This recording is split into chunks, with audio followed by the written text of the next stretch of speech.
Buongiorno, everyone. Good morning. I hope you understand me in English. Yeah, great. Thank you so much for coming and welcome to our panel. So, anyone, just a quick hands up. Do you know what happened on the 28th of June in 2025? Anyone knows what happened on the 28th of June in 2025? So, just a short answer.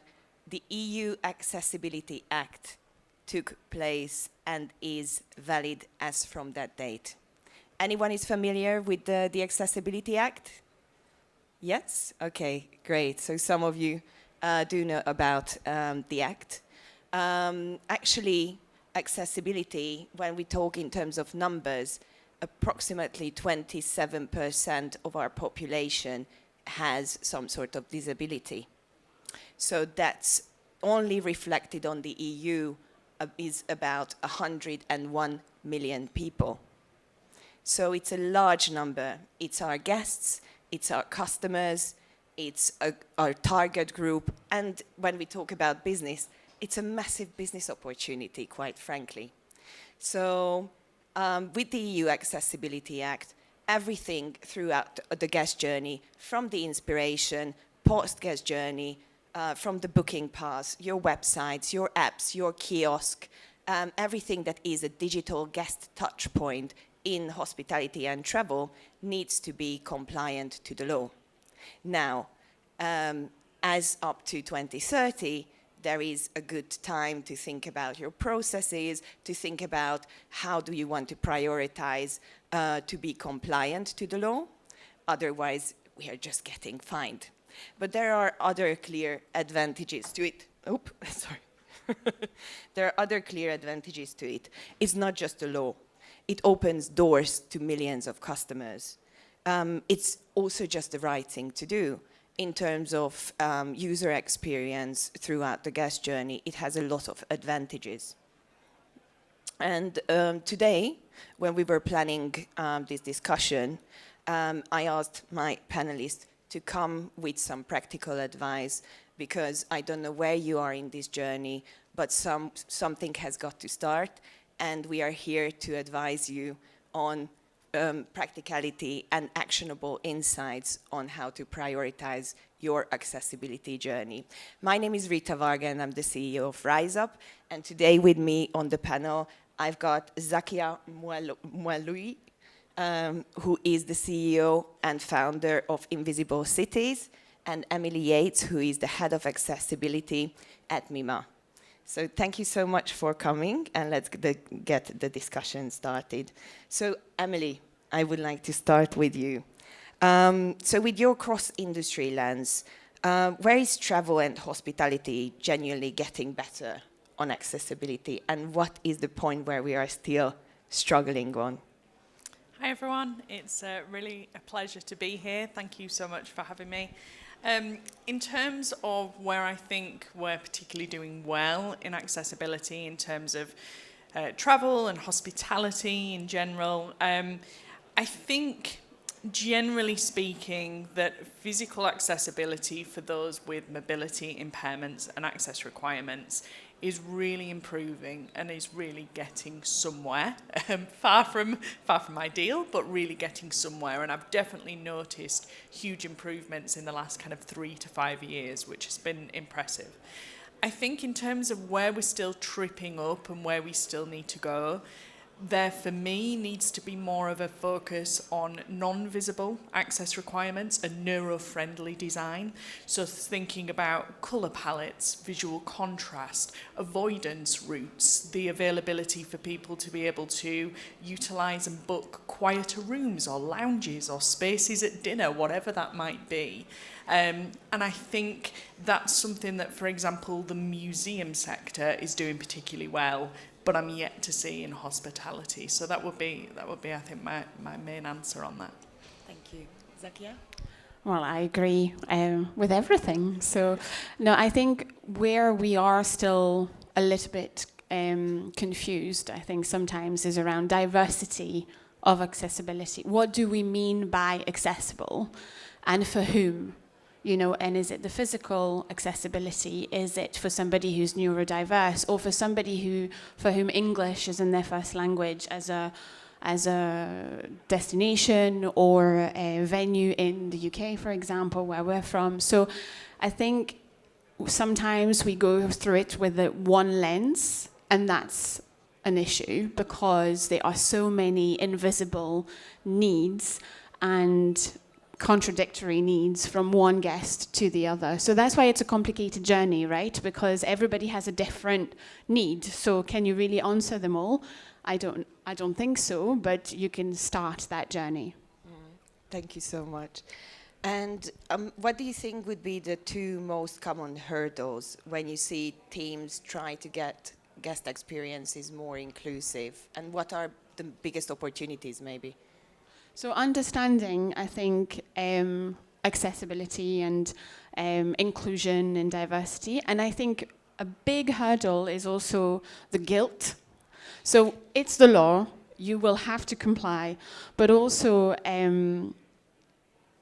there is no shame in this game, right? I think if you try, then that's good enough. You have to try somewhere. And I always use the example, and I think Florence is a little bit like a city like Edinburgh, where I live. You have a lot of monuments, a lot of historical buildings that are used as hotels, as places, and a lot of them are not accessible because they were built in 1702 without that in mind. And there's nothing wrong with saying that. So I think it's, as long as the information is clear, and the traveler, the guest, or your team member, whoever we want to design that for, is aware that it isn't, then they can make a choice as to whether or not it's for them. But sometimes, as the providers, we feel really guilty about that because we know it's not quite right. And I always say, you know, I think it's about being very transparent about it and explaining the steps you're taking. And maybe those steps take a really long time, but that's okay as well. Yeah. I think that's a big one. Yeah, completely agree with all of that. I think a hurdle for me would be, I think we're sometimes predisposed to make assumptions rather than work with the people with lived experience who will be able to best advise on that more inclusive guest experience. So this idea of designing with, not for, I think is hugely important, because as a wheelchair user, I can tell when somebody has made assumptions about what my experience might be like and designed with that assumption in mind rather than consultation, co-design and co-production, which I'm sure we'll get onto a little bit later. Yeah, lived experience, definitely. Yeah, and accessibility sits within DEI, right? But it's kind of lost when we are talking about within the organization. So where should and with whom should accessibility sit in terms of budgets, in terms of KPIs, in terms of investment? So I think there's a really interesting dynamic here where I don't think there's a distinct, clear-cut answer, but one of the routes that some organisations have taken is to have what they call an accessibility champion that has ownership over budgets, over timeline, over taking accountability and actions. And that's really positive in one respect because it makes sure that accessibility stays on the agenda and does get actioned. So in one respect, I'm very supportive of that. But the downside and the disadvantage of it is that sometimes then accessibility can fall on only one person's shoulder and doesn't become a full organisational issue, which it absolutely should be.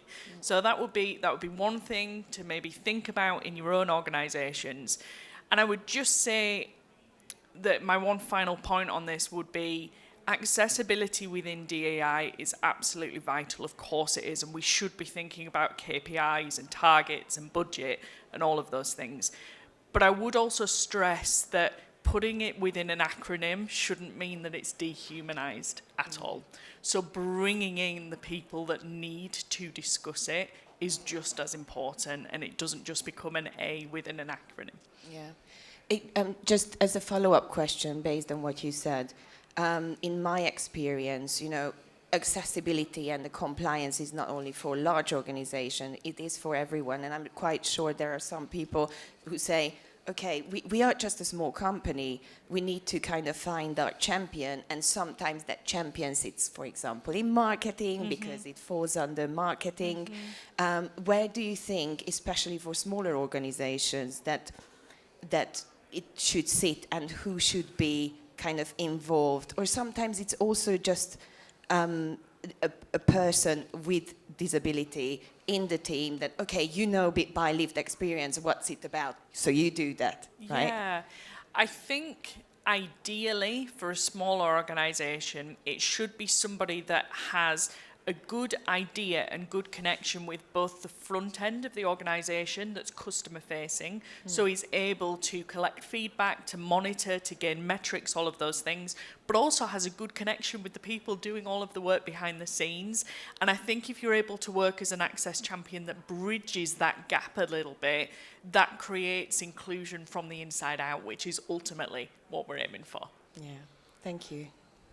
I think it should sit with everybody, which is easier said than done. But because you mentioned quite rightly so that this is a business opportunity too, so you will generate income, so it should be part of your sales team or strategy, your marketing, because it will attract new followers or new supporters, part of your HR, all of that. I think somehow the great thing is it may be a bit easier when you are a small team for everybody to be involved in that. And of course, if you have somebody with lived experience, then even more so. But for it to be part of training, and I think in the travel hospitality industry, we're starting from quite far behind. And so I think the first thing is to get an understanding of that. And before deciding where it sits, I would just raise the awareness of it by watching talks, doing training, asking the experts to come and speak to your team, to speak to your, to everybody in your organization, and then decide what the practical steps are that you want to make. And based on that, that can be led by someone, absolutely. But I think it's... Because, I think otherwise we take the risk of having that one site, that tunnel vision, and for it to also be becoming a tokenism. Yeah, hospitality is definitely about teamwork, so involving everyone is a good choice. And if you could put one line on that accessibility leaders accountability card, what would that one line be? We were talking about this yesterday, but I think the line would be progress, not perfection. Start soon, start small, but please start. And as we've said it already twice, there is no one path to that, because it is such a anything related to people anyway is already quite complex. So, and you might not all agree with one another in your own team as to what should be done first, but I think if the conversation happens, then that's a great first step. So starting somewhere. And the other really important thing that I've learned through talking together and through years of thinking about this is communication. So communicating that you are not accessible is already better than not doing anything. And again, I think because it's empowering for the person who is booking your venue or your experience to know that then they can make a plan around what it looks like for them, or they can decide not to go with you. And I understand that there's a bit of fear related to that you will lose a customer, that they will not come to you, but you will definitely lose that customer if the person turns up and realizes that it's not accessible, and they will leave you a bad review. So is that worse or better than just being upfront from the beginning? Yeah, thank you. Emily, you had a good point with dog policy on the website. Yeah, I think one of the most frustrating things for me is an establishment that overpromises and underdelivers. I think it's so hugely difficult. Exactly what you were saying, Zakia. There is nothing worse than being told that somewhere is accessible and then getting there and there's 5 steps up to the front door. What use is that? And people overpromise because they have the best of intentions and they want to say what they think you want to hear, which is so lovely in one respect, but pretty useless in another. And in that overpromising and under-delivering, again, to what Zakia was just saying, it's almost taken away my autonomy as a potential guest, because I've been taken away from that opportunity to make that choice and make that decision that would work the best for me. So if I could give a bit of practical advice, on your website, please, please, please have some pre-visit information in terms of accessibility. State what works well currently, state what maybe isn't working, and maybe what steps you're hoping to take to get to that point eventually. But please just be honest with where you're at, because that is so much more empowering for me and for people like me than not. Yeah, thank you so much. As I mentioned at the beginning, the Digital Accessibility Act is all about the different digital touch points within the guest journey, whether that's the chatbots, whether that's the screens, hardwares, all around the establishments, or even when we are talking about travel, you have a very good experience in the travel industry as such. How can you help adopt new technology for efficiency without alienating certain groups of people? So the biggest thing that I would say and that we at MIMA get involved in is through user testing. So engaging with user experience, focusing on human behavior, and making sure that any technology, any digital interface that is hopefully going to be adopted by a certain organization is actually tested by those users that are going to use it first, before it's adopted, before it's installed. And the other thing that I would say is, and we worked with an airport recently to focus on this with self-service kiosks, is it's not just about the accessibility of that digital interface, but also the physical features and infrastructure that surrounds that. So for example, if you've got a self-service kiosk, hugely important that there's the opportunity for somebody to be able to change the contrast, change the font size, have audio feedback if that suits them, that it's compatible for a screen reader, etc., etc. But just as important, is that particular kiosk at the right height for somebody who's a wheelchair user or a shorter stature? Is there a knee recess so actually I can get my knees right underneath that kiosk because I might be dwelling there for 10 minutes whilst I work out what I need to do to check in? All of these things are so important, and so often we only focus on the physical infrastructure or we only focus on the digital user face, and we need to be thinking about both of these things together. Yeah, and I think one of the biggest points is also to work together with suppliers, because the suppliers are the ones who develop those interfaces, but the feedback has to come from the user side, from the customer side. So when it's hotels, when it's airports, when it's destinations, whatever we are talking about, it is our responsibility, because the act, the law is compliant to us and not the provider. So we need to be able to provide that feedback, that information, and work together with our partners on that, right? Yeah. Is it actually possible to accommodate everyone?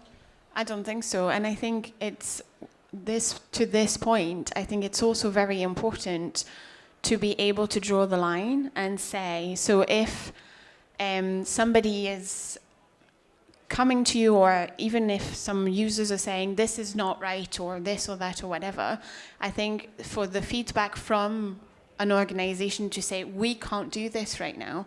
I'll give you an example. So Invisible City is part of the experience kind of sector.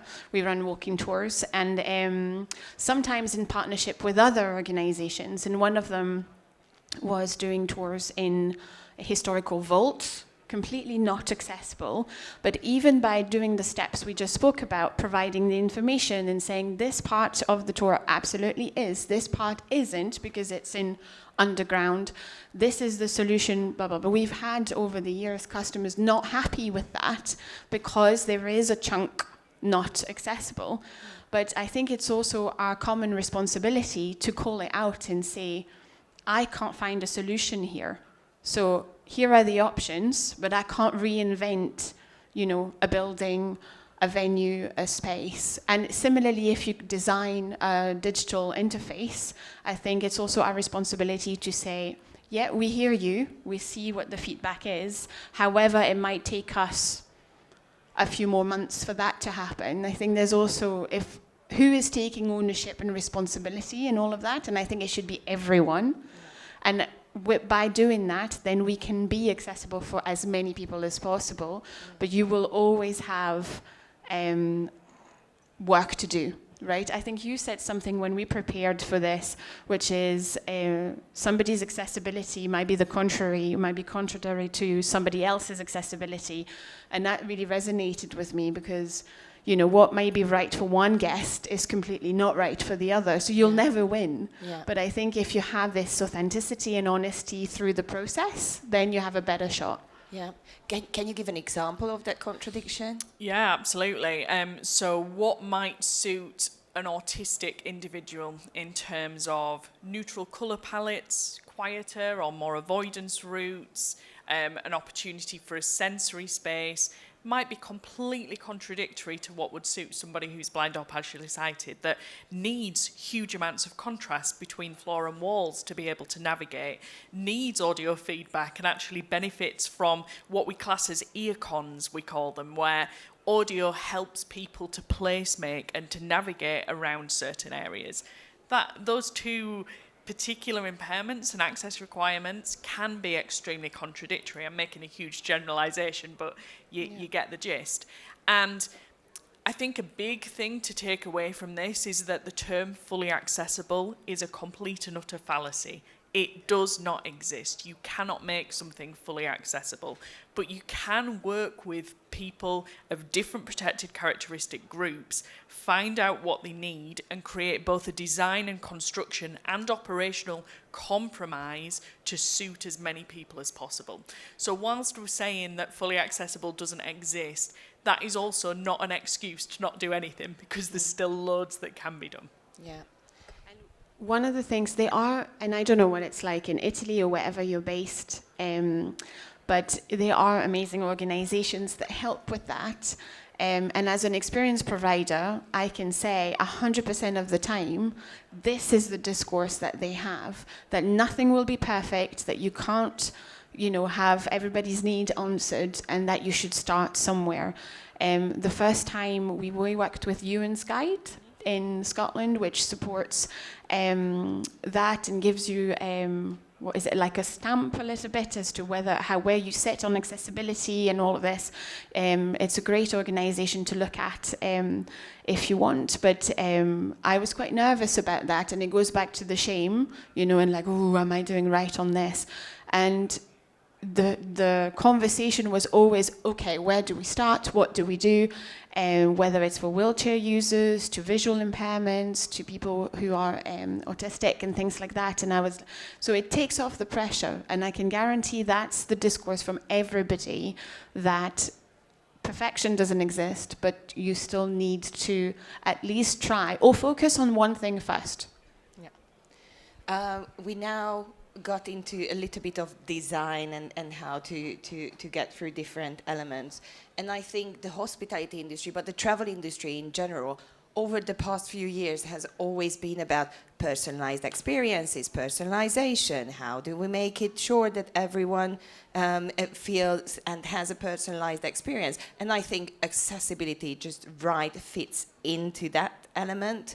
And particularly when we talk about hospitality, working across different segments, economy, mid-scale, luxury, or urban, how should design and personalization be adopted to be more inclusive and also build long-term loyalty? So I think the main thing for me is focusing on that full end-to-end experience. When I go to a luxury hotel, for example, a resort that has a spa, yes, the accessibility of my room is important, of course it is, and it will always be.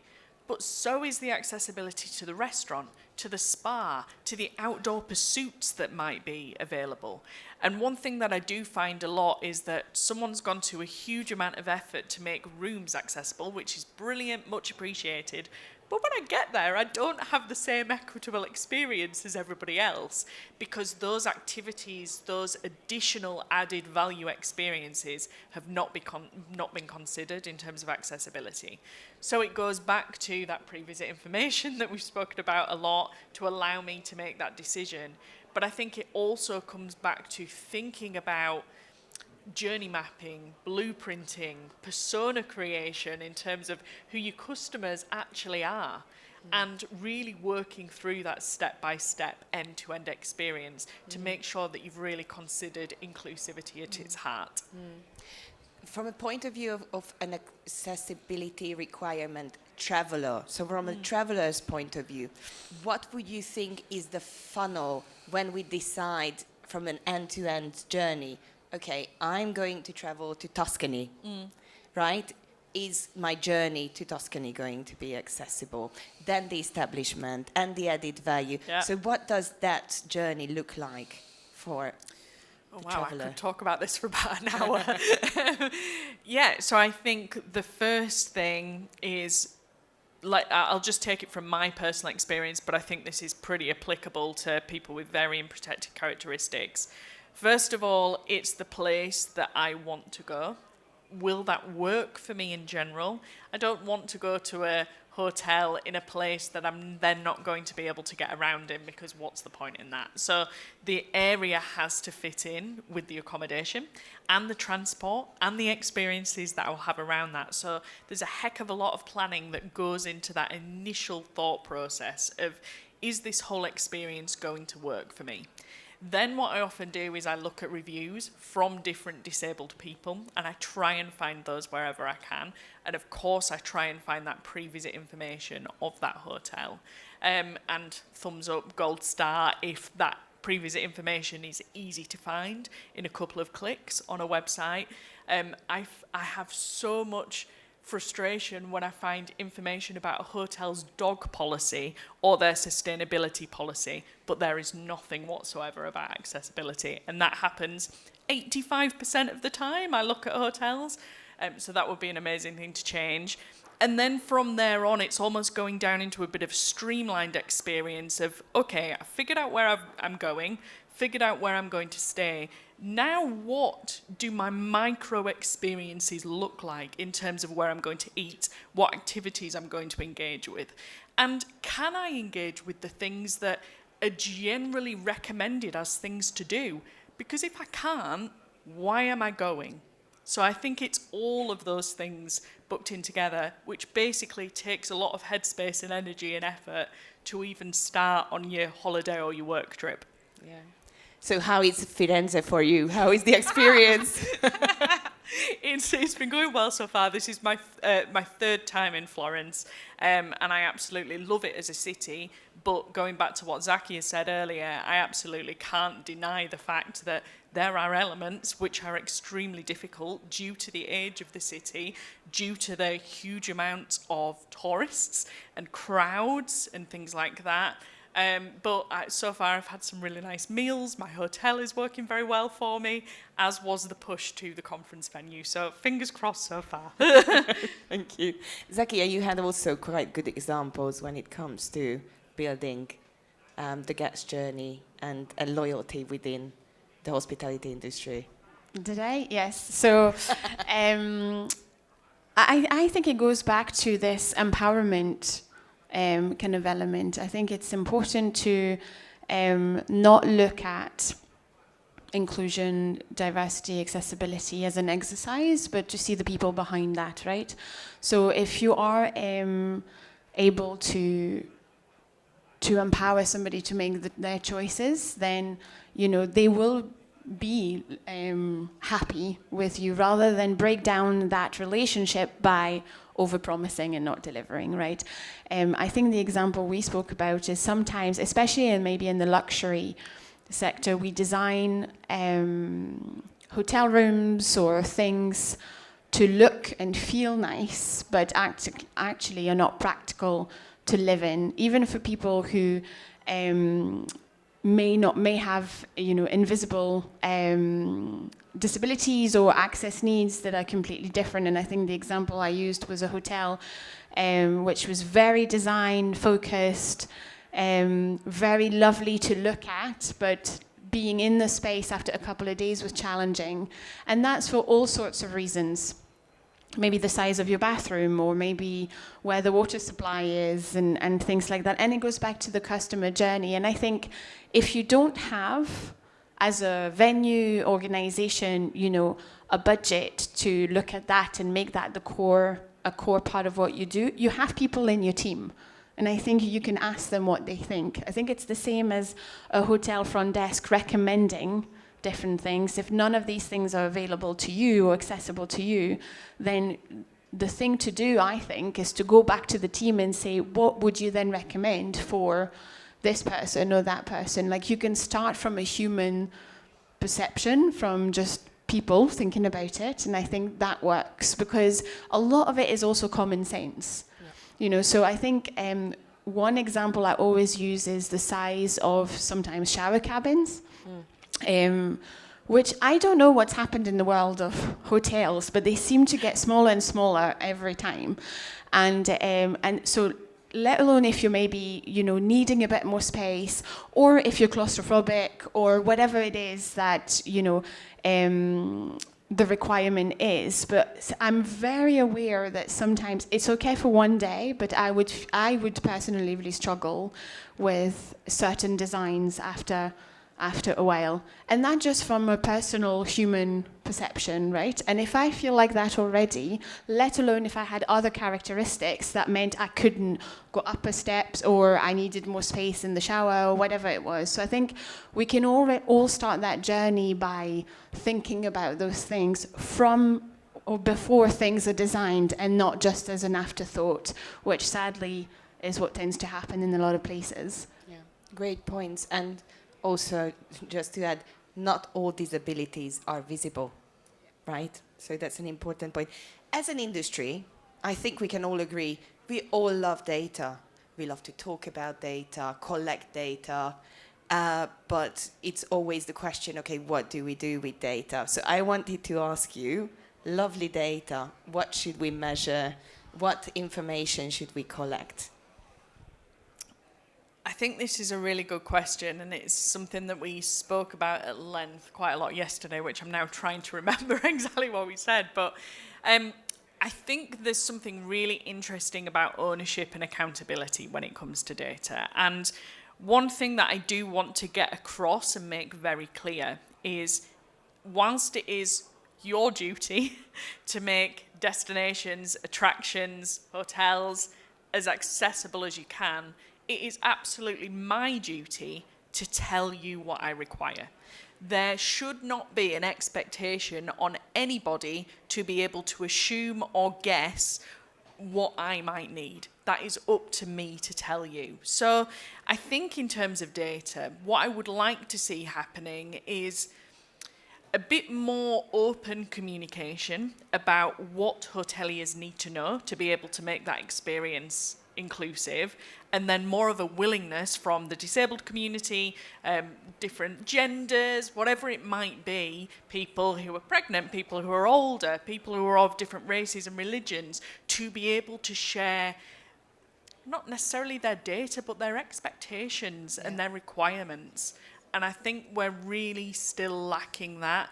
And I'm worried that somehow the balance is slightly tipping, so all of the expectation and all of the pressure is on the people that provide those experiences, which I personally don't think is fair.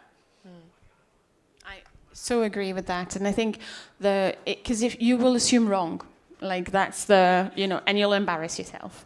And I think it's whatever, maybe it's a hidden disability, an invisible disability, or anything related to previously, and it could be at any point in that journey, relating to food. A really good example, actually, in a past life I used to be an event planner, and some of the feedback I had received from attendees at different things was that some people might struggle with the fact that they're eating in public for whatever reason, past experiences, sharing food with other people culturally, or can mean different things to different people. And so as part of a design of an event, we had to think about whether we just provided one big meal all together in the day or other options as well. And if it hadn't been for somebody actually coming up and say, you know, I personally find that hard, I would have never thought about this as an issue. And I think, so it goes back to your point, it can be done in a human, compassionate way where you have an open conversation. And then I'm no longer an event planner, but this comment was made to me maybe 20 years ago, and I still remember. And when I design anything, I still use this as part of the way I organize something. So it matters, and I think that's what should happen across the design process of anything, whether it's a hotel room, an experience, or anything like that. And also the understanding that things can evolve. You don't have to start them as something and let them be like that forever. You can also adapt as you get those feedback and comments from people. Yeah, thank you so much. One of the other things that we love in hospitality especially is to being compared to airlines. So this is exactly what I wanted to ask you. You have different experiences across the travel sectors. What is that the airlines industry, or particularly also airports, are doing that we can instantly adopt in hospitality? I was thinking about this because at first the answer wasn't crystal clear to me, but I was thinking about it this morning, and whilst airports and airlines have many issues in terms of accessibility, both in terms of design and operations, one thing that I do really enjoy about the airport experience is the predictability of it. You know what steps are going to come up next, and you know what area of the airport you're going to go through next, regardless of where you are in the world. That end-to-end experience is primarily the same. You know, you arrive, you check in, you go through security, you might use the facilities, you then go to third-party areas, etc., etc. And I think one thing that I struggle with ever so slightly, and it's both a positive and a negative of the hospitality industry, is there is so much difference in variation in that experience. And I think in one respect, that's really beautiful. What I can expect at a hostel is hugely different a lot of the time to what I can expect at a 5-star spa resort. And I really like that variety, and that really interests and excites me, but it also adds a lot of anxiety and stress in terms of accessibility. So I wonder if there's a way that we can maintain and contain that pride around differentiation of experience and keep that excitement, but make that process of booking, of getting there, of going through that experience that little bit more predictable. Wouldn't it be contradictory to personalization? Yeah, it would. Yeah. It absolutely would. And I think what I'm maybe asking for is a bit of a compromise between that predictability and personalization. Because from an accessibility perspective, too much personalization can sometimes break apart that predictability, which for some people is an important part of inclusivity. Thank you. Zakia? I agree. Yeah, no, I think it's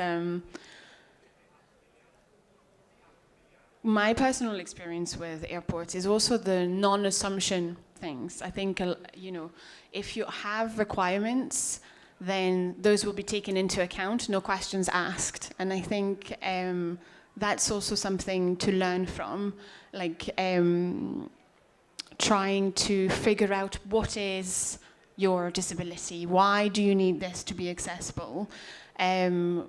Nobody cares. Like, if this is what you're asking for, then that's what you should receive. That's what that customer journey and that customer service should be like, right? And I think maybe it comes down to that point, because it is designed in that way to fit most people and to be as efficient as possible, because it's an airport and it has the things that need to happen within it. That's why we don't have the time to question things. Whereas, so that's maybe my one take on airports, I would say. Thank you. And we are in Italy. We are in the EU, effectively. So we have EU travelers. We have 12 weeks. What can we do in 12 weeks to make something actionable, to create something? Any thoughts on that? I would start by asking the questions first, not do anything to start with. So what are you what is it that you want to do? And that will be different if you're a venue, if you're an experience provider, if you're an airport, and who are you talking to here? Is it people with physical accessibility needs? Is it foreign travelers? Is it around language? Is it around visual impairments? Whatever it is.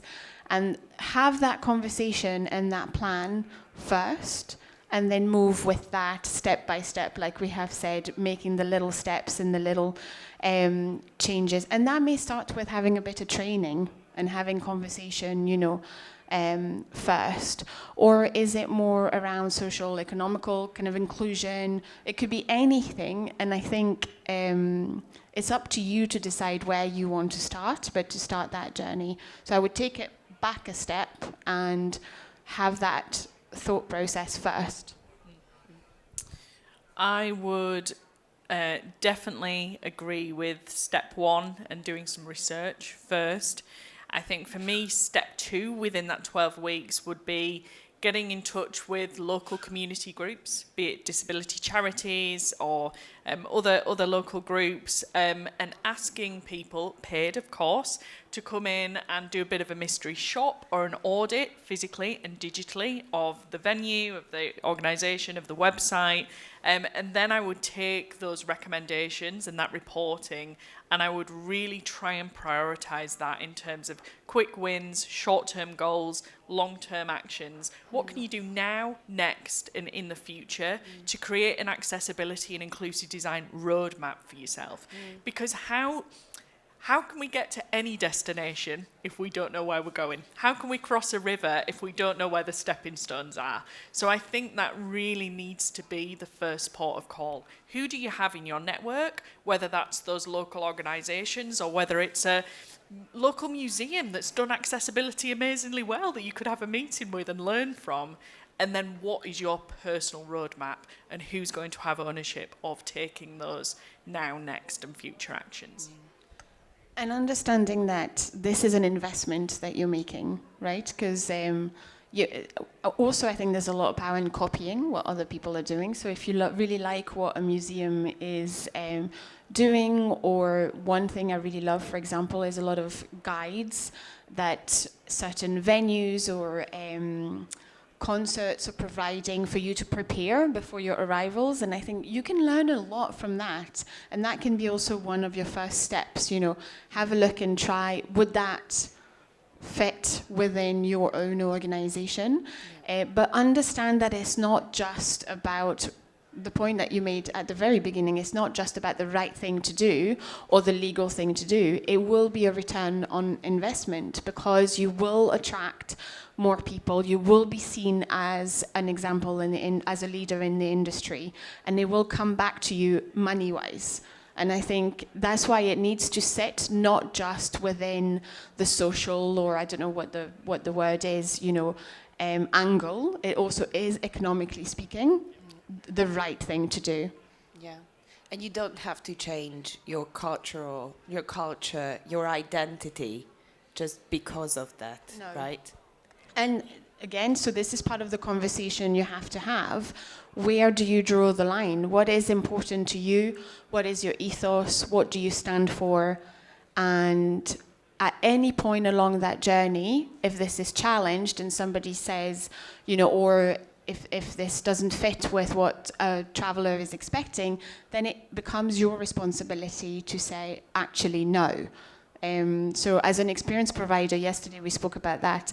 I run a team of tour guides, and a lot of them based in Scotland, where accents can be a challenge sometimes. So in the world of experiences, we all want authentic, local experiences with people. But what that means in Scotland or in other cities where we are, like Liverpool or in Wales, is very, very strong regional accents. And so internally, as a really small team back in the day, we had to think about that. I think it's incredibly important that people keep their accent and they're authentically themselves.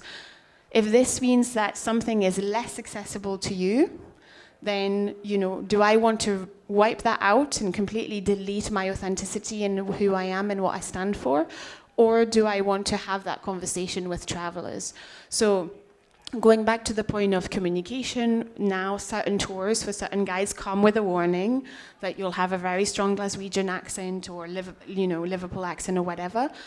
People have the information and then, you know, hopefully make decision that if their English isn't that great, then maybe that's not the tour for you and you want somebody else who you know you'll be able to understand a bit more. So all of that to say, I think it's important to also predefine where you stand within all of this and what's really important to you as a venue, as an experience, and where you're ready to make compromises and where you're not.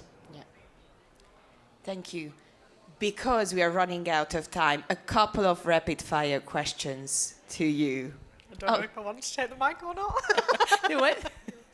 Don't know if I want to take the mic at this rapid question point. So, one non-hotel practice we should steal tomorrow.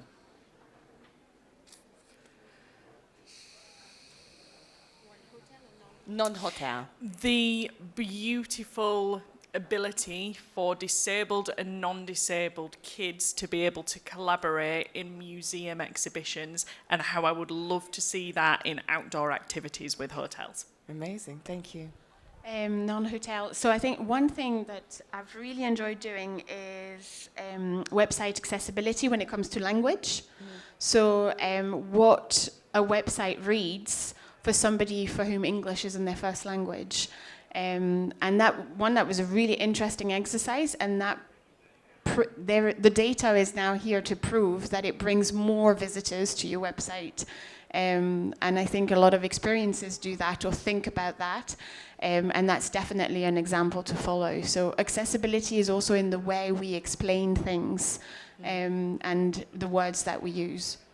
Thank you. Next one, a 30-second stuff habit that changes a guest's day.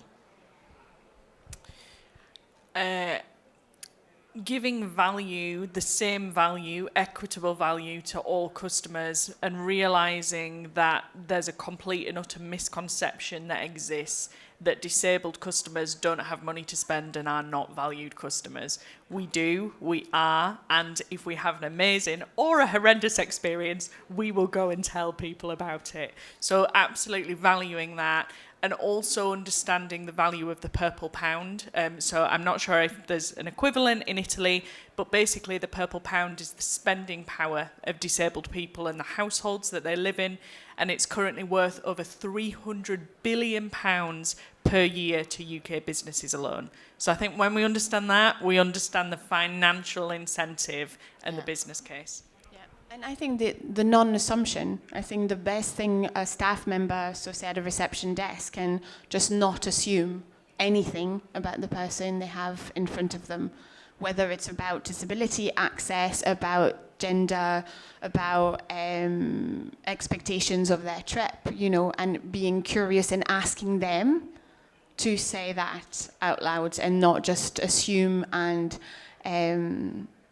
tell them. So like this whole question of, yeah, but it is accessible. This hotel is pretty accessible, but it has 2 steps to go into that. No, it's not, you know, and it's based on an assumption that it's maybe not 10 steps, so it's more, you know, accessible in your head. But so no assumption, and some teams do it so well because they're all about that customer service, so asking you what you want and how you feel, and I think that's what should be an example for all. Thank you. One thing coming from e-commerce is quite interesting for me. So one photo or measurement that every accessible room page must show. Yeah, there's many, I would say. I think it's hard to just say one, but I think I would love to see the turning circle and movement space around the beds, and I would love to see the bathroom. And I think that, for me personally, allows me to get a good picture and a good idea. And if you've got the opportunity to provide a third photo, some photo of the accessible features outside of the room would be amazing too. Great. Thank you so much. We are running out of time. I think there are a couple of takeaways that we can go home with today. Think about us as a destination, not just us as a property, just as one organization. If you want to start the journey, take a step back, do the research, get the training, get everyone on board, and just start with something. You don't have to do everything, but just get started with something. And I hope there were a couple of nuggets that you could take away in a practical way today. So thank you so much for joining us this morning, and have a great day at the conference today. Thank you. Thank you, Emily and Zakia. Thanks so much.